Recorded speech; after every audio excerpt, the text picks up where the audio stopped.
Ontem nós entramos finalmente na última parte do nosso estudo, o último tópico do nosso estudo. Já tínhamos visto as coisas que viste, capítulo 1 do Apocalipse. As que são capítulos 2 e 3, o raio-x nas 7 igrejas da Ásia. E ontem nós começamos, e nisso nós vimos sobre o arrebatamento da igreja, 70 semanas de Daniel, tudo isso. Os vídeos estão aí, vocês podem assistir à vontade. Não está mais aqui no Face, mas está no YouTube, no nosso canal no YouTube. Agora, nós começamos ontem no capítulo 4 do livro do Apocalipse. Vimos o capítulo 4, capítulo 5 e o capítulo 6 do livro do Apocalipse. Entenda comigo uma coisa. Nós vimos o capítulo 4 quando João vai ter um arrebatamento. João sai da ilha de Patmos e vai ser arrebatado ao céu. E no céu ele vê coisas inefáveis, coisas que ele nunca viu. Por exemplo, ele diz que olha para o chão e vê como um mar de vidro. Ele vê um tipo de chão que não tem fim. E ele nunca tinha visto nada parecido em toda a vida dele. E ele usa a expressão, a linguagem que ele conhece para tentar definir, explicar o que ele está vendo. Ele vai ver no céu o Senhor assentado sobre o trono, o Deus Todo-Poderoso sobre o trono. Lembrando que a palavra trono aparece no Apocalipse 38 vezes, deixando claro que Deus não perde o controle de nada. Tudo está no controle de Deus. O Apocalipse é o livro daquele que está sobre o trono. No capítulo 4, nós nos deparamos também com os 24 anciãos. Nós esmiuçamos isso aqui, eu mostrei a vocês em Apocalipse, capítulo 21. Nós vimos que fala das 12 tribos de Israel e os 12 apóstolos, 12, 12 e 24. Ou seja, é um número simbólico. Simboliza todos os salvos em Cristo do Antigo e Novo Testamento que estarão reunidos no céu naquele momento por ocasião das bodas do Cordeiro. Enquanto que o mundo estiver na grande tribulação, nós estaremos no céu com Cristo, para as bodas do Cordeiro. Nós vimos que o capítulo 4 vai terminar com o cântico da criação. João também vê no capítulo 4 os 4 seres viventes. A Bíblia descreve eles também em Ezequiel, eles aparecem em Ezequiel, dei a vocês os textos ontem. E eles simbolizam, eles são querubins. São querubins que aparecem ajudando e assistindo a Deus, aquele que está diante do trono. Termina o capítulo 4 com o cântico da criação. Toda a criação é convidada a adorar o Criador. Capítulo 5 que nós vimos logo em seguida, aparece para nós o livro selado. No livro selado, lembrem, eu expliquei a vocês, eram rolos, eram pergaminhos. Ele aparece todo selado, eu expliquei tudo isso ontem, eu não tenho muito tempo para tecer comentários sobre isso. E ninguém era digno de abrir o livro, a não ser o Cordeiro de Deus. E a Bíblia diz que era um cordeiro que tinha sido morto e vive. Está apontando para Cristo, o cordeiro é Jesus. Lembre que João Batista no Jordão, quando viu Jesus, disse: eis aí, o Cordeiro de Deus que tira o pecado do mundo. E o Cordeiro aparece com 7 olhos e a Bíblia diz que são os 7 Espíritos de Deus, a manifestação plena do Espírito. E ele aparece com 7 pontas, 7 chifres. Eu expliquei a vocês ontem o significado de chifre naquele tempo, no tempo bíblico, que não tinha um significado ou um sentido de alguém traído, mas tinha um sentido de poder e autoridade. E é por isso que o Messias aparece como um cordeiro com 7 pontas, 7 chifres, plenitude de poder, perfeição do poder do Messias.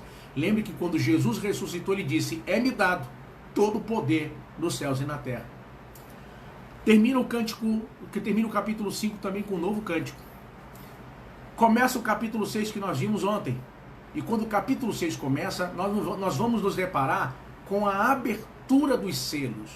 O cordeiro que vê o rolo e é digno de abrir o rolo no capítulo 5, no 6 começa a quebrar os selos e abrir os selos do livro. O livro que está nas mãos do cordeiro não é o livro da vida, não é a Bíblia naquele momento que se tinha até ali. O livro que está se abrindo é o do desenrolar das profecias, de tudo que vai acontecer na grande tribulação a partir daquele momento.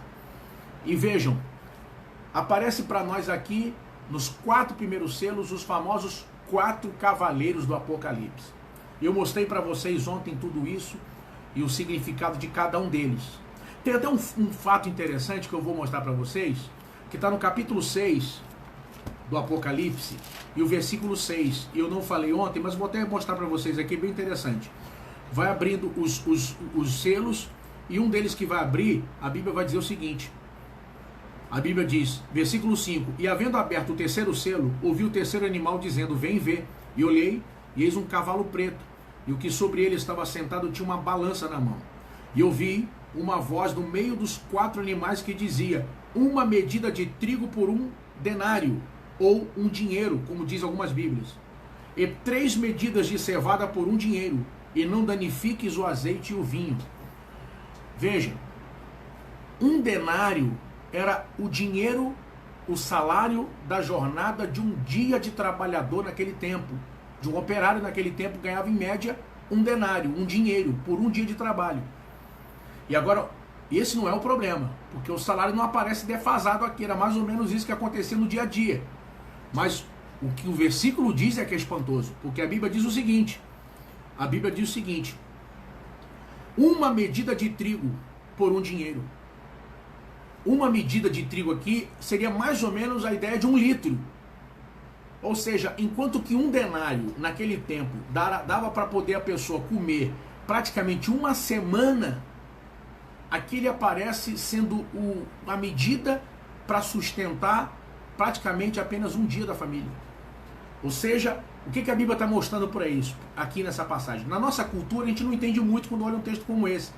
Mas quando o povo daquele tempo deve ter lido essa profecia, deve ter ficado muito assustado e com medo.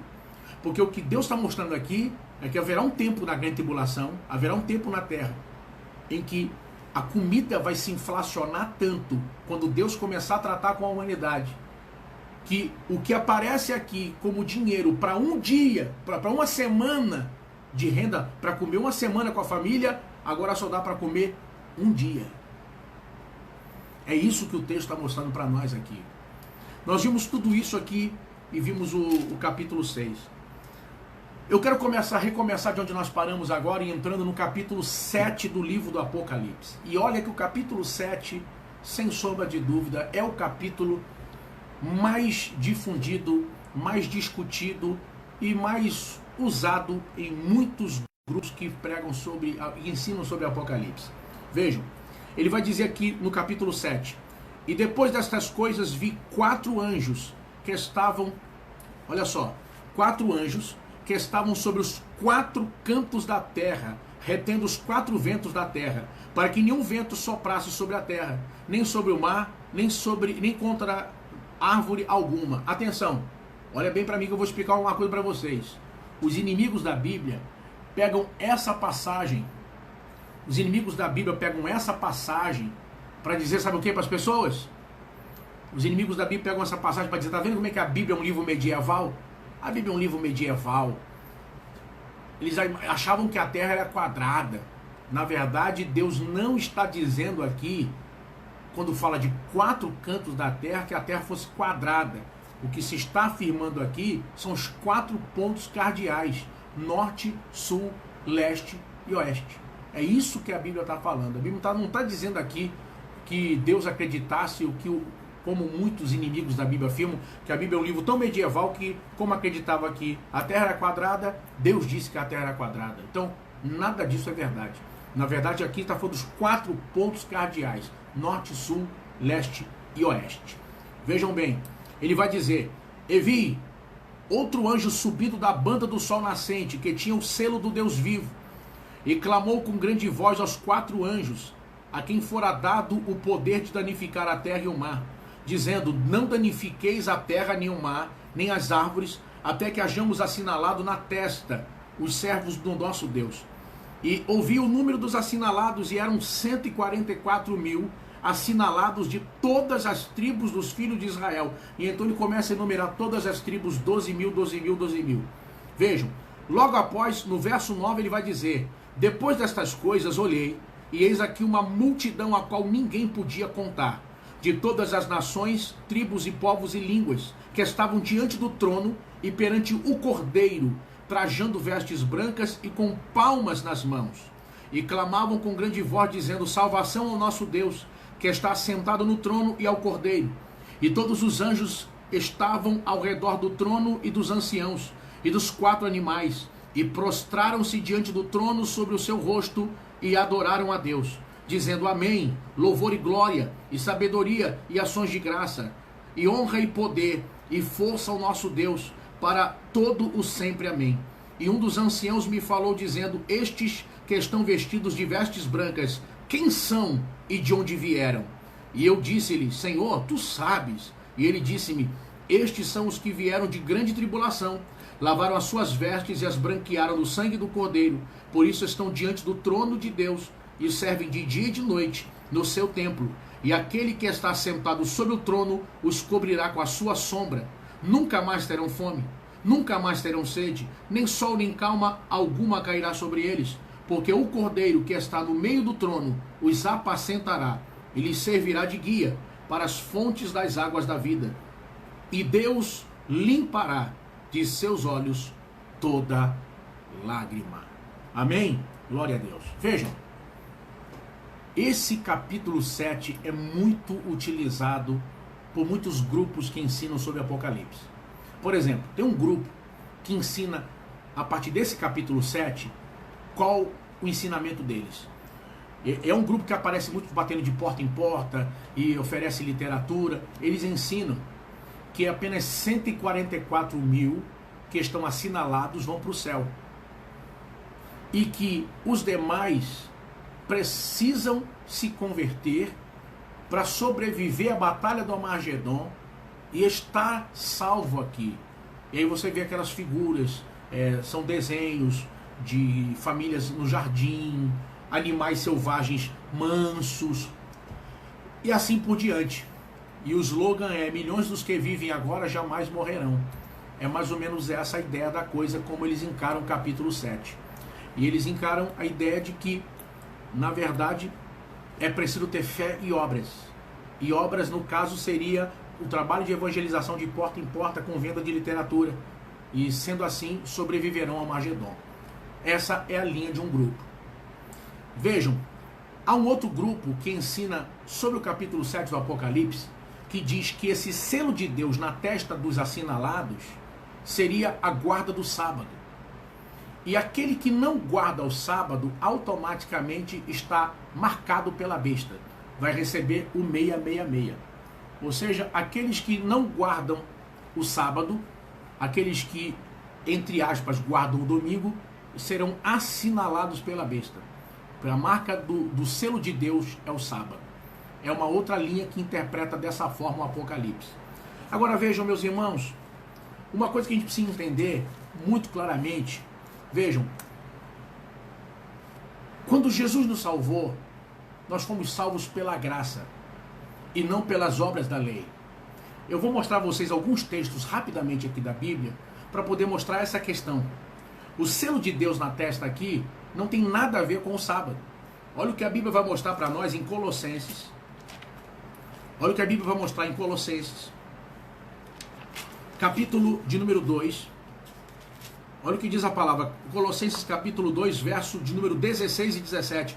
Olha o que a Bíblia diz: portanto, ninguém vos julgue pelo comer, ou pelo beber, ou por causa dos dias de festa, ou da lua nova, ou dos sábados, que são sombras das coisas futuras, mas o corpo é de Cristo. Ou seja, a Bíblia deixa claro que, olha só, ele diz: ninguém vos julgue pelo comer, pelo beber, ou seja, pela dieta alimentar judaica que não era mais guardada pelos cristãos. E diz mais: ou por causa de dias de festa, luas novas e sábados. Ou seja, 3 tipos de celebração para o judeu dentro do culto do Antigo Testamento.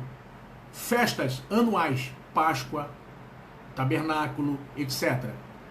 Mensais, luas novas. E semanais, sábado.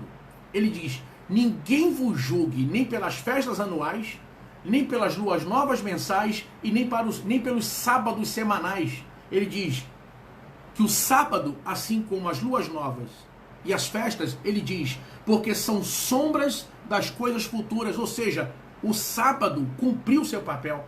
Assim como a Páscoa é um símbolo da morte de Cristo na cruz, Jesus morreu como cordeiro pascual, nenhum dos seus ossos foi quebrado, etc. A Páscoa, a festa da Páscoa é um tipo de Cristo. Quando Cristo morre na cruz, ele é o antitipo do cordeiro da Páscoa. Os dois se encontram. A sombra, a figura, se encontra com o real. O transitório encontra com o permanente. Acabou. É por isso que cristão, nós usamos a Páscoa para evangelização, para ensinar. Mas cristão não comemora a Páscoa, cristão comemora a ceia do Senhor. Jesus instituiu um outro sacramento, quando estava aqui antes de ir assunto ao céu, a ceia do Senhor. Então, da mesma forma que a Páscoa cumpriu seu papel, era uma sombra, era uma figura que apontava para Cristo, o sábado também era uma figura que apontava para Cristo, o nosso descanso. Ele diz aqui, ninguém julgue vocês pelos sábados, que são sombra das coisas futuras, mas o corpo é de Cristo. Agora, olha o que diz mais. Olha o texto que eu vou mostrar a vocês aqui, em 1 Coríntios, capítulo de número 16. Anote esses textos. Eu li Colossenses 2, versos 16 e 17. Agora 1 Coríntios, capítulo 16, versículos 1 e 2. Paulo ordena que se faça uma grande coleta para ajudar os irmãos em Jerusalém. Ele diz, ora, versículo 1, quanto à coleta que se faz para os santos, fazei vós também o mesmo que ordenei às igrejas da Galácia, no primeiro dia da semana, ou seja, no domingo, porque sábado é o último dia da semana. Ele diz, no primeiro dia da semana, cada um de vós ponha de parte o que puder ajuntar, conforme a sua prosperidade, para que não se façam as coletas quando eu for. Ou seja, as igrejas da Galácia, toda a região, já estavam comumente tirando oferta no primeiro dia da semana, no domingo. Ou seja, o domingo não foi imposto pelo Império Romano, inventado pelo Império Romano. Já era fato que a igreja, desde o princípio, se adaptou e chamou o domingo de dia do Senhor e fazia cultos no domingo.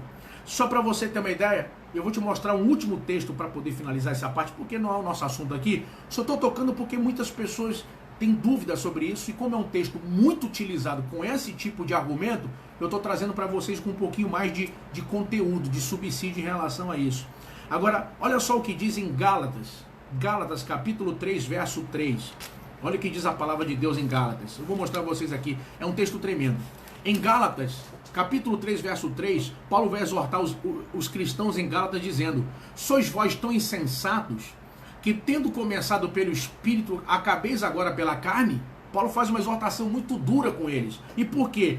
Olha o que Paulo vai dizer. Capítulo 3, verso 27 e 28. Ele diz: porque todos quantos fostes batizados em Cristo, já vos revestistes de Cristo.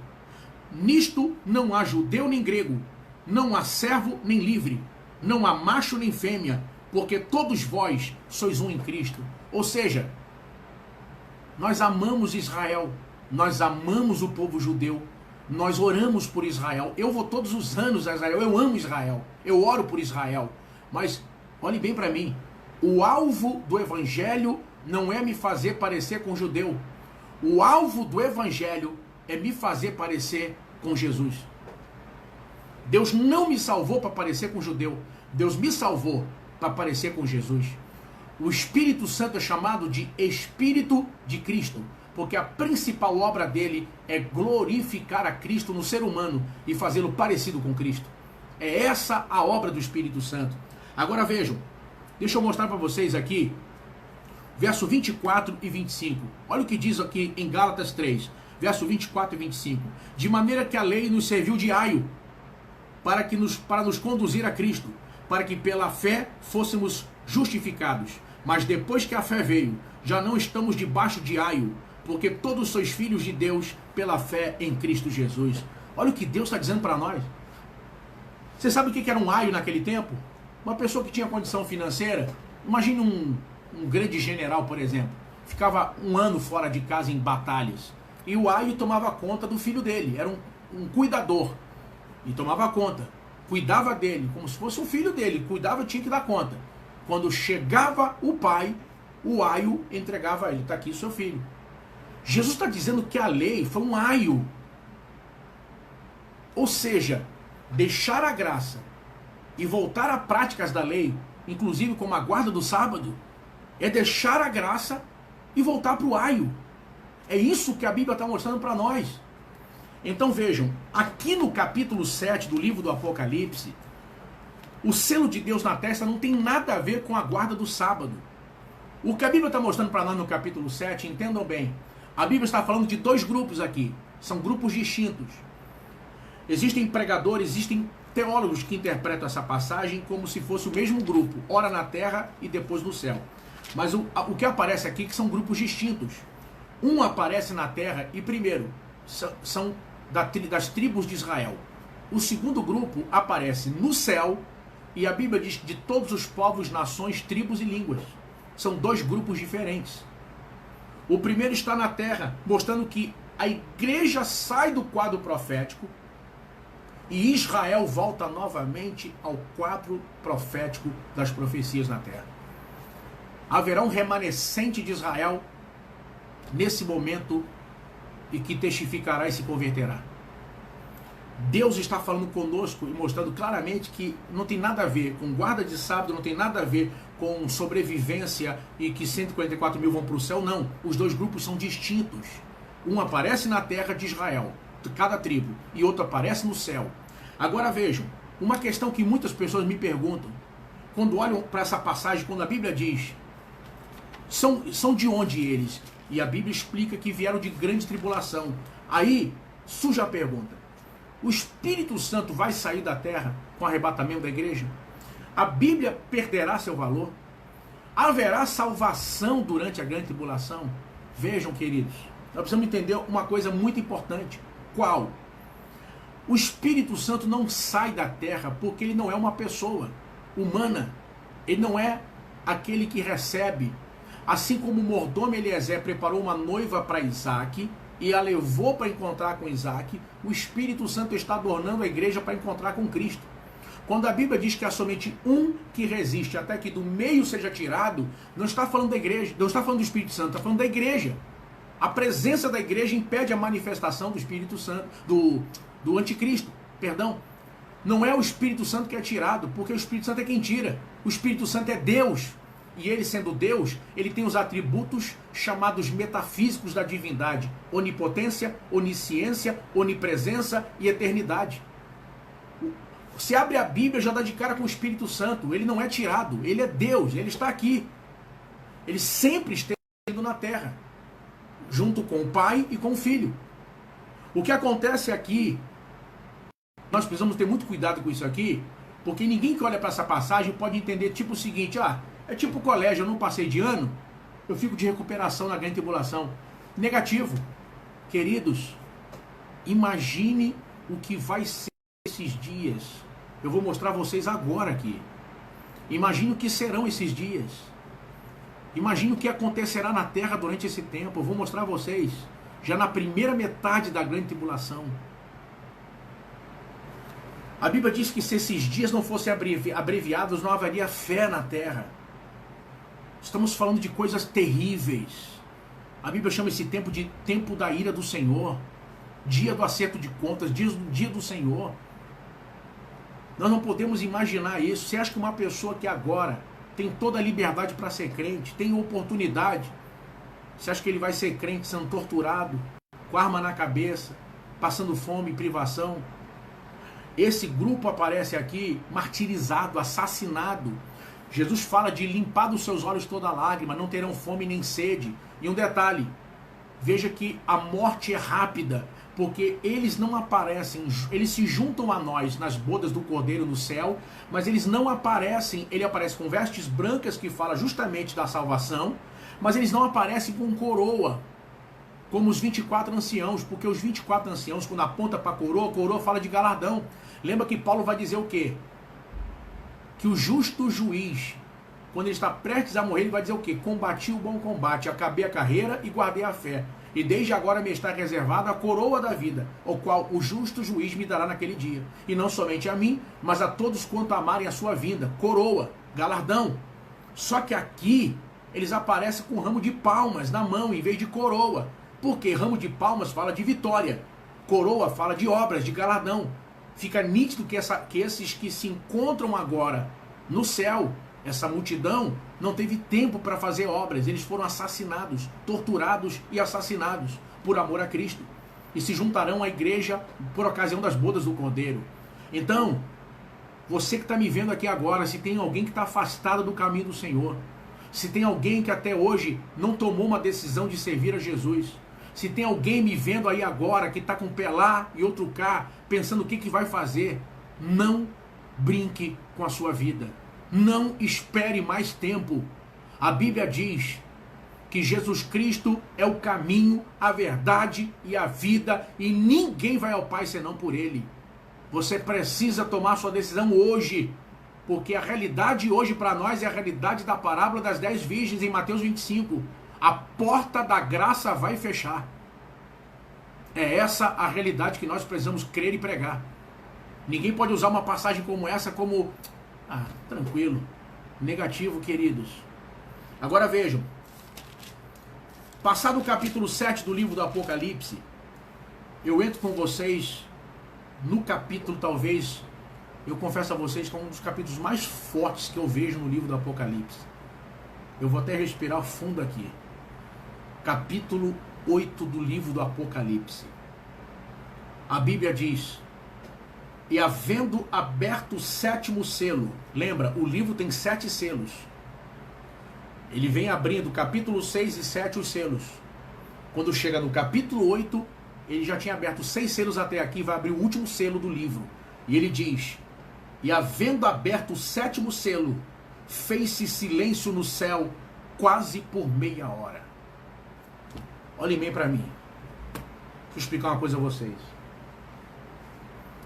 Eu já vi pregadores pegarem essa passagem e juntar essa passagem com Isaías capítulo 6. Pregadores até famosos, bem conhecidos, pastores renomados, pegarem Isaías 6, a quem enviarei eu e quem há de ir por nós, e juntar aqui com Apocalipse capítulo 8. O enredo fica mais ou menos o seguinte: todos pecaram e destituídos estavam da glória de Deus. Aí o Pai olha para o trono e vê o mundo caído e diz: a quem enviarei eu? Quem há de ir por nós? E então há silêncio no céu por quase meia hora. E então o Cordeiro diz: eis-me aqui, envia-me a mim. A verdade, não vão mentir, é bonito, é até emocionante. E é uma pregação para mexer com o povo, para dar glória mesmo. Só tem uma coisa: não é verdade. É um erro de interpretação. Isaías 6 não tem nada a ver com o silêncio de Apocalipse capítulo 8.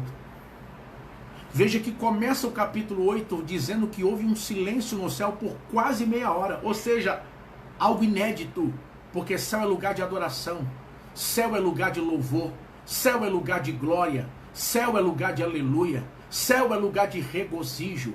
Ou seja, quem não é adorador vai passar aperto lá em cima, hein? Eu te convido aí, mesmo de você estar, mesmo com dívida, mesmo com problema, mesmo sabendo como é que vai ser, adore o Senhor essa noite. Alega teu coração no Senhor. Agora vejam, que silêncio é esse que aparece aqui no capítulo 8? Que silêncio é esse? Eu vou dar um exemplo para você. Imagine o seu telefone tocando agora. Você está meia-noite em casa. Imagine meia-noite você está deitado em casa e o seu telefone começa a tocar. Está perto da cabeceira da cama e você olha e vê que é alguém conhecido. E você diz: olha, não vou atender agora não, vou deixar. Amanhã eu ligo. O telefone para de tocar e logo em seguida começa a tocar novamente, insistentemente. E você vê: por que fulana está me ligando tanto, meu Deus? Aí você pensa: depois eu retorno. E você não atende. De repente começa a tocar a terceira vez e não para. E você pensa: será que aconteceu alguma coisa? Então você decide atender o telefone. Você diz: oi, tudo bem? E a pessoa do outro lado diz: tudo bem, eu preciso falar com você. Você está em casa? E você diz: estou em casa. Está todo mundo aí com a sua família? Sim, está todo mundo aqui, estamos deitados. Houve alguma coisa? E a pessoa do outro lado diz: bem, é a sua mãe. O que tem minha mãe? Ela passou mal. Ela está onde? Sua mãe faleceu.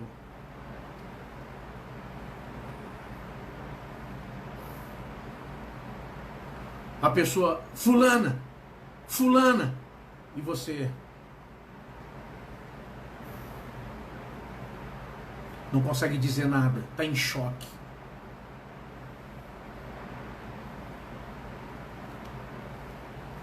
Escute o que eu vou dizer a vocês, olhando olho no olho. O silêncio que aparece aqui em Apocalipse capítulo 8, versículo 1, por quase meia hora, é o silêncio que precede um acontecimento tão terrível, tão forte, tão impactante, que nunca houve, desde que Deus criou o mundo, que até os anjos se calaram. Até os anjos ficaram calados por um momento, de quase meia hora, de tão terrível, que o que vai ser revelado em seguida. Ele diz, verso 2, e viu 7 anjos que estavam diante de Deus, e foram-lhes dadas 7 trombetas.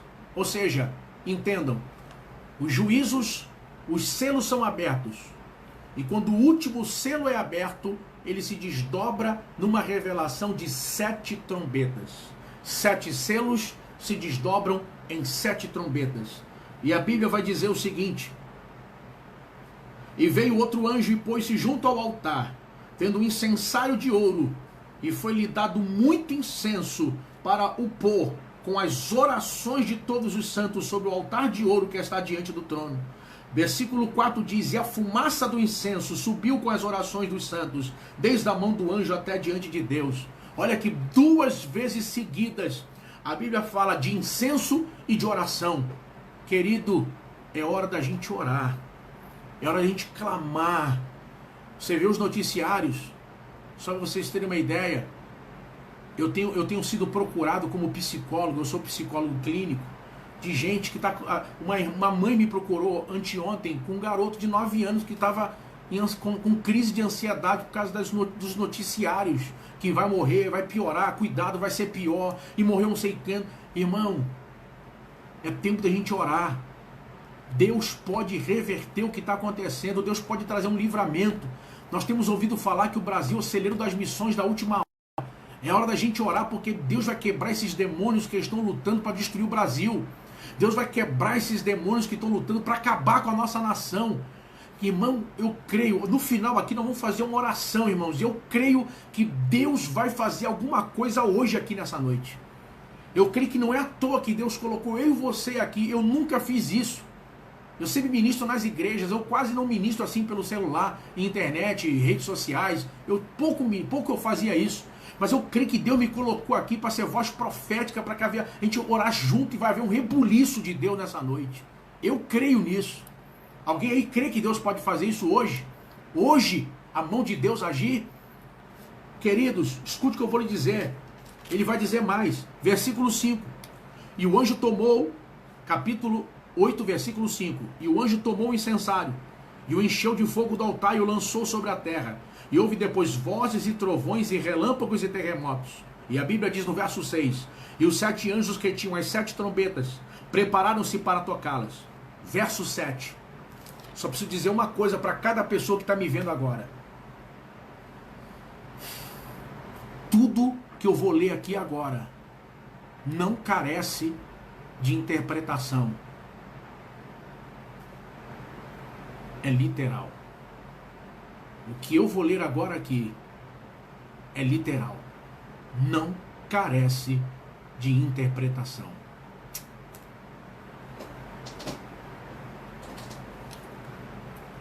A Bíblia diz, vejam,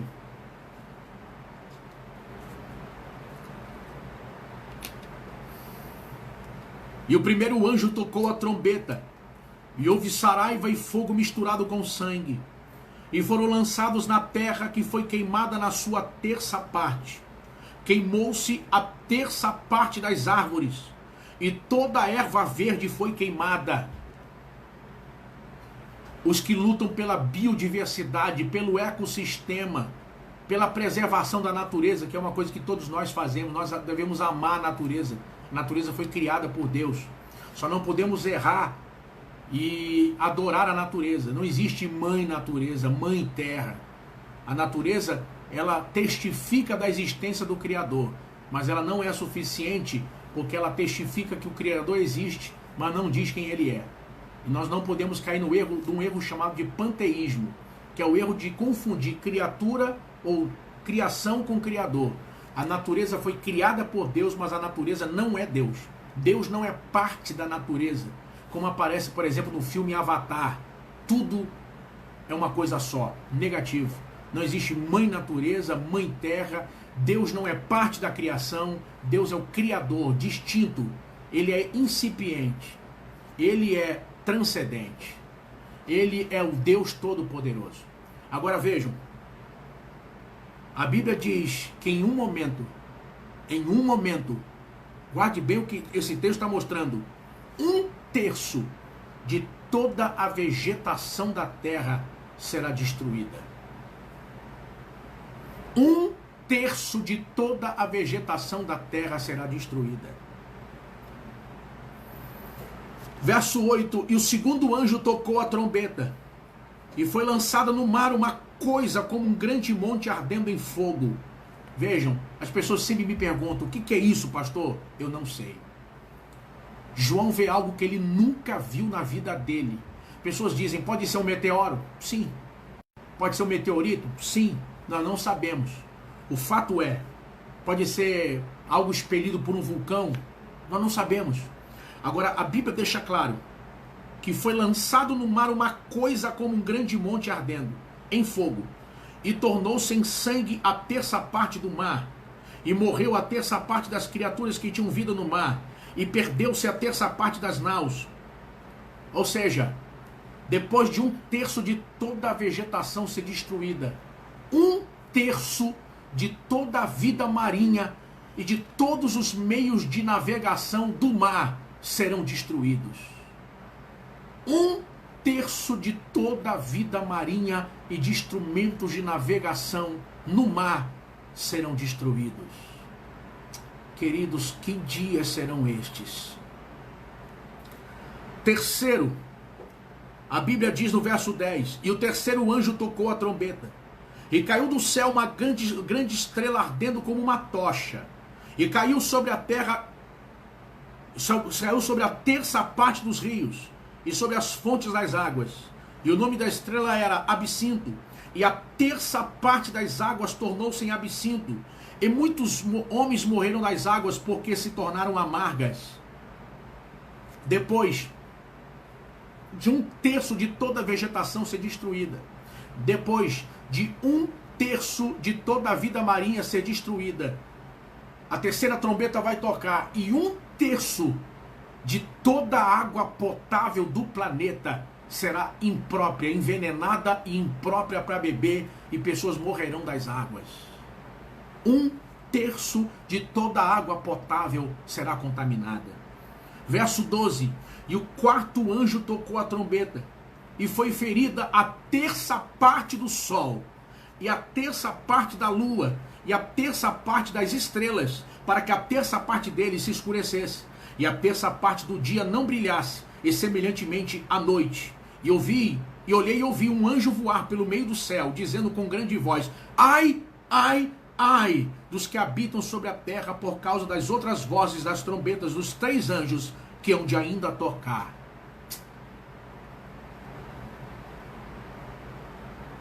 Um terço de todos os luminares perderá o seu brilho.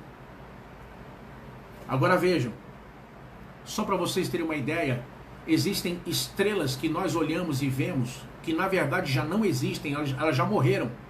É que o que estamos vendo é o caminho, elas estão tão longe de nós, anos-luz, que o que estamos vendo é o caminho que a luz percorre para chegar até a gente. Ela já apagou e leva milhares de anos para poder apagar o brilho dela. Significa que quando Deus disse no Gênesis, apareçam os luminares, aquele que foi morto, aquele que é o cordeiro que foi morto antes da fundação do mundo, em sua presciência, já sabia tudo o que ia acontecer. E no Gênesis, na criação, ele mandou que 1/3 das estrelas se apagassem. Apaguem, porque lá na grande tribulação, o brilho de vocês vai apagar. Significa que essas estrelas já foram apagadas. Só o brilho delas que não chegou para nós ainda. Agora, entendam o que eu quero explicar para vocês sobre isso. Vejam que tudo que aparece aqui, esses essas 4 trombetas tocadas inicialmente vão atingir 1/3 da vegetação e destruir, vão atingir e destruir 1/3 da vida marinha, vão atingir e destruir 1/3 da água potável e vão atingir e apagar 1/3 dos luminares. Vejam, a Bíblia não mostra isso como um processo natural de desgaste e de erosão provocado pelo mau uso dos recursos naturais, provocado pelo homem. Vejam, eu fiz 2 faculdades. Em todo o meu tempo acadêmico, eu devo ter aprendido muito pouco com mudanças climáticas, meio ambiente. Minha filha adolescente aprendeu muito mais, estudou muito mais do que eu em todo o meu tempo acadêmico sobre isso. Agora vejam, isso hoje é matéria curricular. Mas esse texto deixa claro aqui, a Bíblia deixa claro com esse texto aqui, que o que vai acontecer não é algo provocado pelo homem. A Bíblia diz que o anjo toca a trombeta e acontece, ou seja, é Deus que vai fazer. É Deus que vai realizar isso. Significa que você precisa entender uma coisa. Eu vou falar aqui, para alguns vai ser um choque, mas não existe aquecimento global. Não existe efeito estufa. A Amazônia não é o pulmão da Terra. Não sei o que digo, os especialistas dizem isso. 90% do oxigênio que é produzido na Amazônia é consumido na própria Amazônia. Vejam, a maior reserva de água do planeta não está no Brasil, está na Antártica. 40% da água potável está lá. O que acontece agora nesse momento, vejam, alguns anos atrás disseram que os ursos polares iam ser extintos. Saiu até na televisão, mostrando, vai acabar os ursos polares. Só que agora o mesmo cientista que disse que os ursos polares iam acabar, ele pediu desculpas, porque estava errado. Não apenas não acabou, como aumentou em quase 20% a população de ursos polares. Transformaram o gás carbônico, o CO2, em urânio, virou bomba atômica. Vejam, queridos, tem agricultores que usam CO2 líquido em colheita e injetam para poder produzir mais. O gás carbônico não é o gás da morte, é o gás da vida. É através dele que as plantas fazem a fotossíntese. Graças ao gás carbônico nós temos alimento, nós temos comida para comer. Só que o que está acontecendo é o seguinte, com essa questão toda de mudanças climáticas, o que está acontecendo? O que está acontecendo agora? A ONU espera arrecadar com tudo isso trilhões de dólares nos próximos 10 anos. Agora nós estamos vendo o que? A agenda da ONU 2030. Ou seja, para daqui a 10 anos. Significa, pensem, tudo leva a crer, tudo nos faz crer que os próximos 20 anos, tudo que estamos estudando aqui terá acontecido. Significa que se isso é verdade, o anticristo já nasceu e já está na terra. Nós vamos falar sobre ele amanhã. Já nasceu e já está na terra. Significa para você que quando o anticristo assumir o governo mundial, ele já terá a melhor desculpa de todas. Quando esses fenômenos começarem a acontecer, quando Deus trouxer juízo sobre o homem, o que a humanidade toda agora já está sendo doutrinada, desde criança estão aprendendo que o homem está destruindo o planeta. Então, desde criança, todos já estão sendo preparados para quando tudo isso acontecer, eles dirão, não é Deus, isso é fanatismo religioso. O que está acontecendo é o homem que está destruindo o planeta. E quando o anticristo governar, além da desculpa pronta, ainda vai ter dinheiro em caixa para tudo isso. Tudo está preparado. Tudo está preparado. Você ainda acha que falta muito tempo para a igreja ser arrebatada? Você ainda acha que está demorando, que falta muita coisa? Eu vou terminar esse ponto aqui, mostrando para você. Eu vou terminar esse ponto aqui agora, porque senão vai ficar muito longo esse vídeo. Agora, amanhã, eu vou falar sobre um ponto que muita gente tem dúvida. As pessoas perguntam assim, pastor, na grande tribulação é verdade que a morte vai ficar presa, as pessoas não vão conseguir morrer? Amanhã eu vou explicar isso detalhadamente. Pastor, como é que funciona a questão do templo dos judeus? Vai ter, não vai ter? Amanhã eu vou explicar tudo isso detalhadamente e vou dar a vocês informações fresquinhas que eu tenho da minha última viagem para Israel. Gente, não perde amanhã. Amanhã vai ser sobrenatural amanhã o que eu vou trazer aqui. Agora, por hora, eu quero que você lembre que tudo que estamos lendo aqui vai acontecer. Eu não estou lendo uma teoria. Eu não estou lendo uma fábula. Eu não estou lendo o resultado de uma mente insana. Eu não estou lendo uma teoria de conspiração. Eu estou lendo a palavra de Deus. Passarão céus e terra, mas a palavra não vai passar. O que eu estou lendo para vocês aqui vai se cumprir assim como está escrito. A Bíblia diz: quando vides estas coisas, olhai para cima, porque perto está a vossa redenção. Igreja, é a hora de olharmos para o alto. É a hora de olharmos para cima. Nunca esteve tão perto. É a hora da igreja. Eu quero convidar você junto comigo. Agora nós vamos fazer uma oração de guerra aqui agora. Uma oração, sabe, para tocar no coração de Deus agora pelo Brasil. Eu tenho orado sempre pelo mundo, mas eu quero orar hoje especificamente pelo nosso país. Orar hoje para que todo demônio, todo espírito de mentira, todo demônio de confusão, de violência, seja amarrado, seja banido. Que sejam envergonhados e humilhados aqueles que querem o mal do nosso país. E que o nosso povo viva um tempo de restauração e refrigério, para que nós possamos, antes do arrebatamento da igreja, cumprir nossa missão de ser luz agora para as nações e fazer a obra de Deus como nunca. Se você pode, onde você estiver agora, ore comigo, feche os seus olhos agora. Cada irmão, cada irmã, cada pessoa que está aí, eu quero te convidar onde você está agora para você fechar os seus olhos. Nós vamos orar juntos. Irmão, vamos unir agora nosso coração juntos agora. E vamos tocar o coração de Deus nesse momento. Aí onde você está, eu aqui, fecha os seus olhos. Senhor, em nome de Jesus, junto com o teu povo que está comigo agora aqui, até aqui nesse estudo. Ó Deus, eu oro, eu invoco o teu nome. Ó Deus, eu te invoco nesta noite. A Bíblia diz: aquele que invocar o nome do Senhor será salvo. Nós oramos pelo Brasil. Nós oramos pelo nosso país. Nós oramos por cada estado dessa federação. Ó Deus, em nome de Jesus, amarra os demônios que lutam para destruir a nossa nação. Os demônios que lutam para que as potestades malignas que lutam para que a nossa nação seja destruída, implodida, que o diabo e o pecado prevaleçam. Senhor, em nome de Jesus, mostra a tua glória. Que o que tu vai fazer seja estampado perante toda essa nação.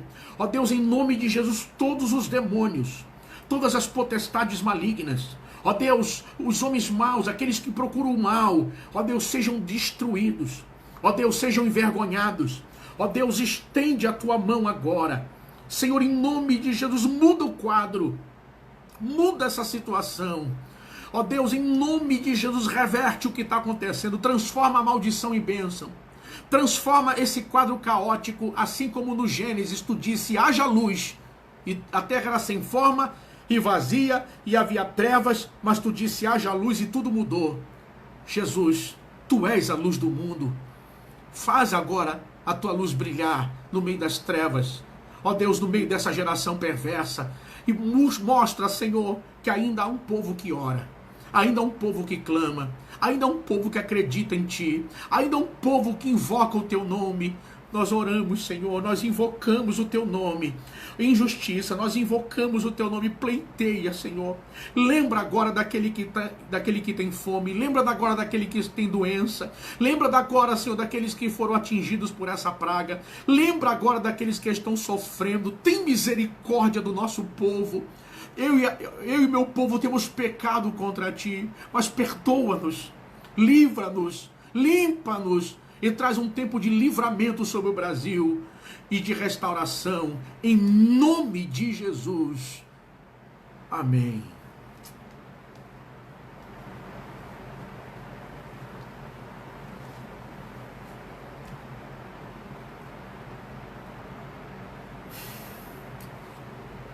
Que Deus abençoe você e a sua casa. Eu aguardo você aqui amanhã. O que eu estou ministrando aqui é tremendo. Hoje nós vimos o capítulo 7 e o capítulo 8. Amanhã nós vamos ver a continuidade. Eu vou trazer informações aqui tremendas. Espalha para as pessoas. Daqui a pouco esse vídeo vai estar apagado aqui no Face e vai para o YouTube. Eu te peço, se você puder, segue a gente lá no YouTube, se inscreve no nosso canal. Se você puder, por favor, participa com a gente lá, em nome de Jesus. E tem muita coisa tremenda para ensinar aqui. Tá ok? Amanhã no mesmo horário, 21 horas. Eu sempre atraso uns minutinhos, mas é uns 5 minutinhos, 6 minutinhos e eu entro, tá? Só vim para cá todo mundo, encontro marcado aqui com a gente, tá bom? Quando eu coloco lá no YouTube, você pode inclusive assistir depois pela televisão, fica mais fácil para você e a família assistirem, tá bom? Deus abençoe a todos vocês, meus irmãos. Orem por mim, orem pela minha família, orem pela minha casa, orem pelo meu chamado, pelo meu ministério. A minha missão é poder abençoar pessoas, é servir. Deus abençoe vocês, aguardo todos vocês aqui sem falta amanhã. Tem pouca gente aqui, um pouco mais de 100 pessoas aí. Eu sei que tem gente que entra, sai e vem muita gente. No final dá centenas de pessoas. Mas amanhã eu aguardo todos vocês aqui. Deus abençoe a cada um de vocês. Que essa noite seja uma noite de bênção, que você possa dormir em paz e segurança. Tá ok? Não permita que o medo e o desespero domine o seu coração.